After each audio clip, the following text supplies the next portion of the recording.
તો મારા વાલા, ઠાકોરજી કોઈ દિવસ આપણા અહિતનું આજે નહીં, કાલે નહીં, ક્યારેય કરતા જ નથી. આપણને એવું લાગે ને ત્યારે સમજી જવાનું કે લાંબા ગાળે આપણા હિતનું જ. આપણો છોકરો અહીંયા રમતું હોય અને નીચે વીછી, હવે એ આમાં કૂદતા મારતો હોય ને એવી મજા આવતી હોય ને એને પકડવા દોડે. આપણે લાલા નહીં, નહીં લાલા નહીં, માને નહીં, આપણું લાફો માર દે. તો એને શું થાય? મારી મમ્મીએ મને માર્યો, મમ્મીએ માર્યો, વીછી કરડી ન જાય એના માટે. પણ એને ત્યારે ન સમજાય. એ મોટો થાય ને ત્યારે બધાય નહીં કે મારી મમ્મીએ મને બચાવી લીધો, નહીં તો મને વીછી કરડી જાત. આપણે પિન્ટુને આંધળું ચાકડુંની અંદર ગરી ગયો તો આખી સોસાયટી કહેતી હતી હવે આમનો છોકરો ગયો. પિન્ટુને કીધું કૂદકો માર, આવી જા મારી પાસે. પણ ઓલું આંધળું ચાકડું એટલે એને આમ મજા આવતી હતી, ફોસલાવીને બહાર કાઢ્યો. તો ઓલો લાફો મારીએ છીએ ને એ હિતનો છે. તો ઠાકોરજી ક્યારેક આપણને લાફો મારી દે ને તો સમજી જવાનું વીછીના કરડવાથી આપણને દૂર રાખ્યા છે મારા વાલા. તો આપણા જીવનમાં પણ મારા વાલા આવું બધું ઘણું બનતું હોય છે.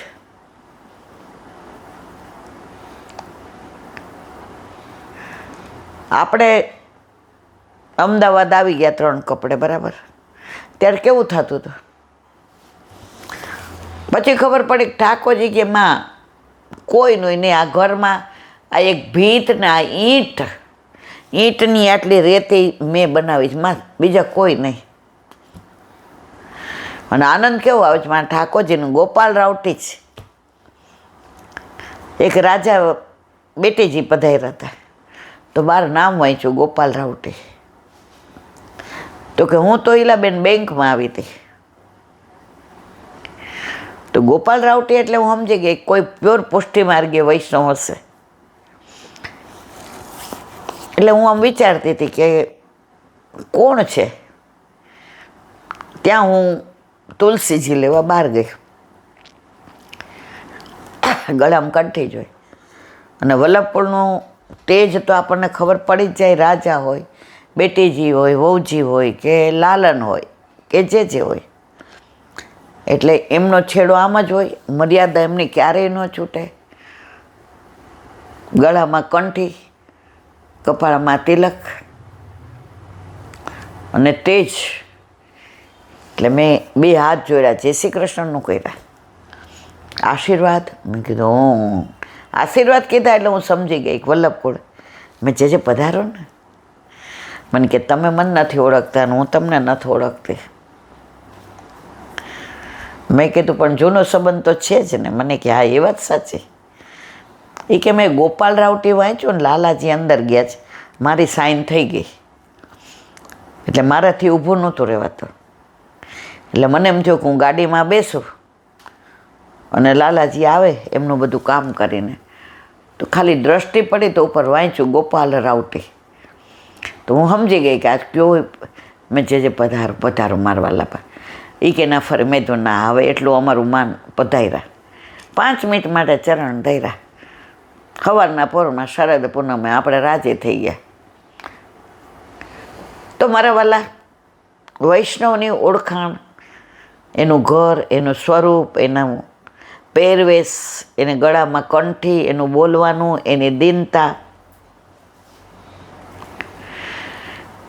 માહે પડ્યા મહાસુખ માણે, દેખનારા દાજે. બસ પુષ્ટિ માર્ગ તો આવો ગધ છે. અને મને ગૌરવ છે કે હું પુષ્ટિ માર્ગીય છું. હું વલ્લભની વાલી છું, જેવી છું. મને ખબર છે મારામાં કોઈ લાયકાત નથી, પણ મને એને વાણીનું દાન કર્યું છે એની ખબર છે ને કે આ બેન હખણારીએ તો સારું. પણ રોજ હું એને વિનંતી કરું છું, મારા વાલા આ વાણી તારી છે, ફક્ત આ મોઢાનો ઉપયોગ કર્યો તે તારો આપેલો છે એટલે. તો અહીંયા વાત પૂરી કરીએ. હા, બીજી એક વાત મારે કરવી છે. રોજ 50-60 ફોન આવે, ભલે આવે. તમે બધા મારા છો, હું તમારી છું. હું કોઈ VIP વૈષ્ણવ નથી. હું સામાન્ય વૈષ્ણવ છું, તમારે બધા જેવી છે. હવે નંબર 5ને આપ્યો એટલે બધા પાસે પહોંચી ગયો છે, એનોય વાંધો નહીં. પણ મારા વાલા, મારી એક જ વિનંતી તમારા ચરણોમાં કે ઠાકોરજીને લગતી, બ્રહ્મ સંબંધ કે સેવાને લગતી એવી વાતો હોય ને તો જ કરજો. હવે તમે જ વિચાર કરો, તમે 50-60 જણે ફોન કરો અને ખોટી બીજી વાતો કરો. તમે મારો દીકરો જ નથી, મારા દીકરીઓ જ છે, હું વારાફરતી એના ઘરે રહું છું, મારા જમાઈ બહુ સારા છે, મારે તમારી યાર. અરે મારા વાલા, આ બધામાં હું ટાઈમ ગાળું તો એક વૈષ્ણવ પાછળ 10 મિનિટ જાય તો 50 વૈષ્ણવ પાછળ 500 મિનિટ મારી પાસે છે. એટલે મહેરબાની કરી અને પોઈન્ટ ટુ પોઈન્ટ, કારણ કે મારી ને તમારી પાસે સમયની મર્યાદા છે.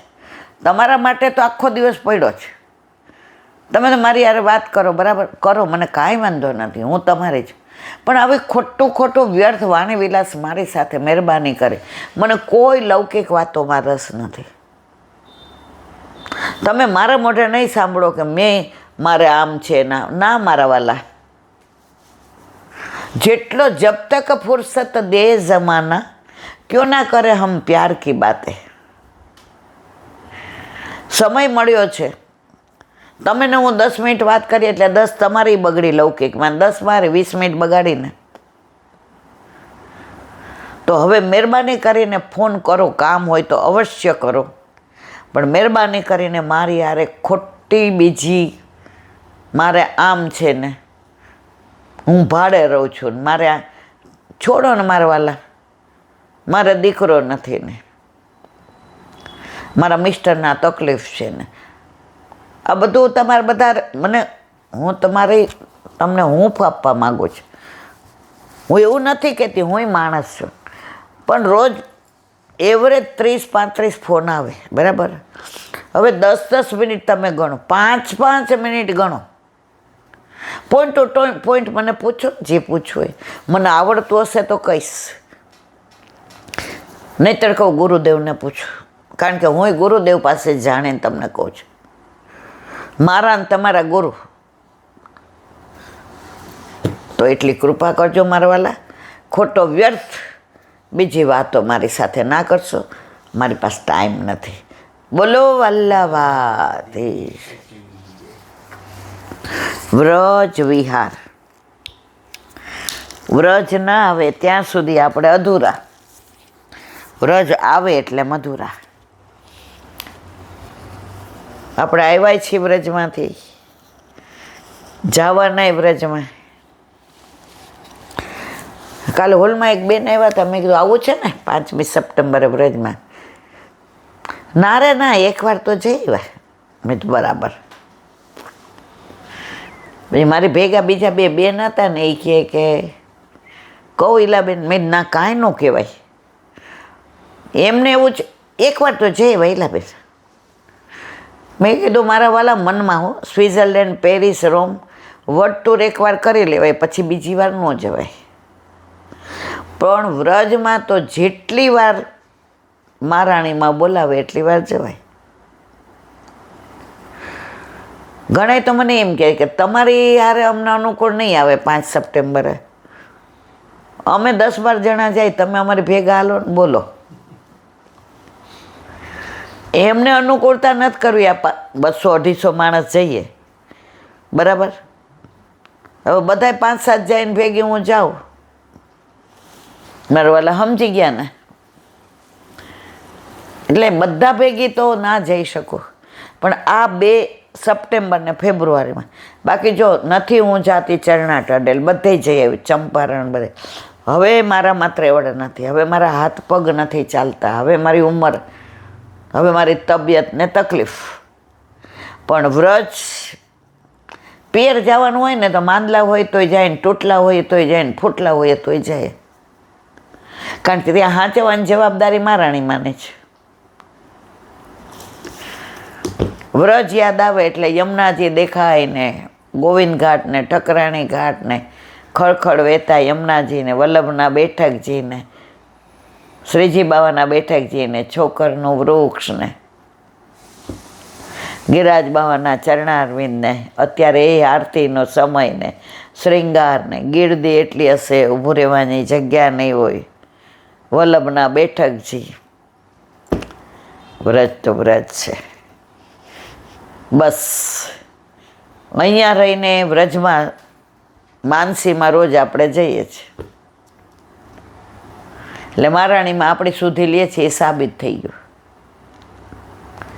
અહીંયા બેઠા બેઠા વ્રજ યાદ આવે છે તો એટલી વાર વ્રજે આપણને યાદ કરે છે એવું નથી.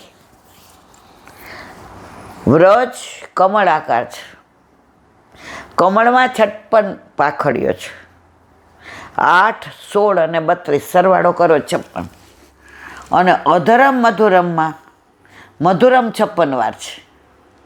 આ બધાની લીલા ભાવના છે. કોઈ વાર એવો સમય મળશે ત્યારે એનું અનુસંધાન પણ કરીશું. રાત થોડીને વેસ જાજા, ઠાકોરજી 100 વર્ષ જીવાડે તો બધું કરવાનું, અને કે હાલો ઈલાબેન, હા મારવાલા તૈયાર જ છીએ, બિસ્તરા પોટલા બાંધ્યા જ છે, સેવા સ્મરણ સત્સંગ કરવા તું રાખ તો 100 વર્ષ, આ મારી અરજી, અને લઈ જાવ જ તારે તો તારી મરજી. તો ગમે ત્યાં બિરાજતા હોય ઠાકોરજી, જ્યારે વ્રજનું અનુસંધાન આવશે તો ત્યાં આપણી શુદ્ધિ લેશે અને લેશે, એમાં કોઈ શંકાને સ્થાન નથી. આપણે કામવનની લીલાનું અનુસંધાન કરીએ છીએ. પુષ્ટિ માર્ગીય 2 મંદિરો, ગોકુળચંદ્રમાજીનું અને મદન મોહનજીનું. એમાં ગોકુળચંદ્રમાજીમાં 5 સ્વરૂપ બિરાજે, 2 બાલકૃષ્ણજી, 2 મદન મોહનજી અને 1 ગોકુળચંદ્રમાજી. અને મદન મોહનજીના સ્વરૂપ મંદિરમાં 3 બિરાજે, મદન મોહનજી, બાલકૃષ્ણજી એ ઘનશ્યામલાલજીના સેવ્ય, અને મદન મોહનજી લઘુ પુરુષોત્તમ દાસના. આ 3 સ્વરૂપ બિરાજે છે. હવે આગળ શ્રીકુંડ છે. શ્રીકુંડના કિનારે બેઠક જે છે, સુંદર રમણીય સ્થાન છે. કુંડમાંથી કોમળ સફેદ રજ નીકળે છે. મહાપ્રભુજી બિલછુકુંડ, પરમદ્રા આદિ બદ્રી થઈને કામવન પધાર્યા. અહીં 84 કુંડોમાં સ્નાન કરીને આપે ભાગવત પારાયણ સપ્તાહ કરી. છોકરના વૃક્ષ નીચે બેઠકજી છે. આપણે દર વખતે જઈએ છીએ. મહાપ્રભુજીના બેઠકજી, ગુસાઈજીના, ગોકુળનાથજીના, ગિરાજ બાવા, ગોવિંદજીના, આ બધા બેઠક છે. અને કુંડ સરસ છે શ્રીકુંડ. આપણે મોસ્ટલી ત્યાં સત્સંગ કરીએ છીએ. અને મોર તો આપણને લગભગ કળા કરતા દર્શન થાય.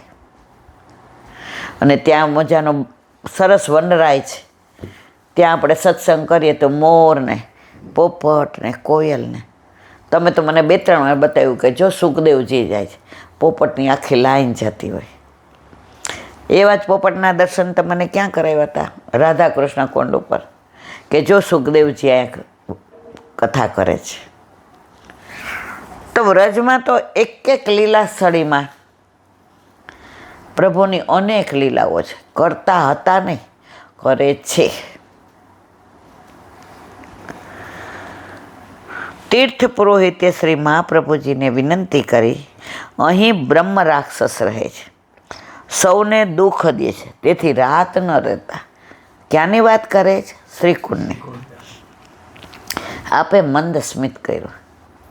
વલ્લભે ક્યાંય પોતાનો પ્રભાવ પ્રગટ નથી કર્યો કે એ તો હું જોઈ લઈશ, હું એનો ઉદ્ધાર કરો. ના. વલ્લભે મંદ સ્મિત કર્યું. ઘણાય મને એમ કે નીલાબેન અમારે ઠાકોરજી પૂછતા હોય તો આ મને ના પાડે છે, આવું કરે છે. મેં તો આપણે હસી દેવાનું. આપણે એમ એને એવું દેખાડવાનું, હા સાચી વાત, કરતા હોય એમ કરીએ ને છાસની ધોણી ભરીએ. હમણાં બિચારા એક વૈષ્ણવને બધી તૈયારી ને ઓલા કે હે ટાઈમમાં થાય 17 મહિને 4 દિવસ કોકને ત્યાં પધરાવીશ. કંઈ ખબર પડે છે કે નથી પડતી? હજી તારી ઉંમર છે સેવા કરવાની? મંદિરે જવાનું, એકવાર જતા હોય તો 2 વાર જવાનું. ઠાકોરજી પૂછ કરાવવા જ. એનો ફોન આવ્યો. એ કે મારા ફઈજીએ તો મને દબડાવી નાખે. મેં તો તમારું મન શું કહે છે? એ કે ના મારે તો પુષ્ટ કરાવવા જ છે. મેં તમારા મિસ્ટર શું કહે છે? કે મારા મિસ્ટર તો બગડ્યા. મેં કેમ? એ કે તું ગામ આખાને કે શું કામ કે મારે કાલ પુષ્ટ કરાવવા જવા છે?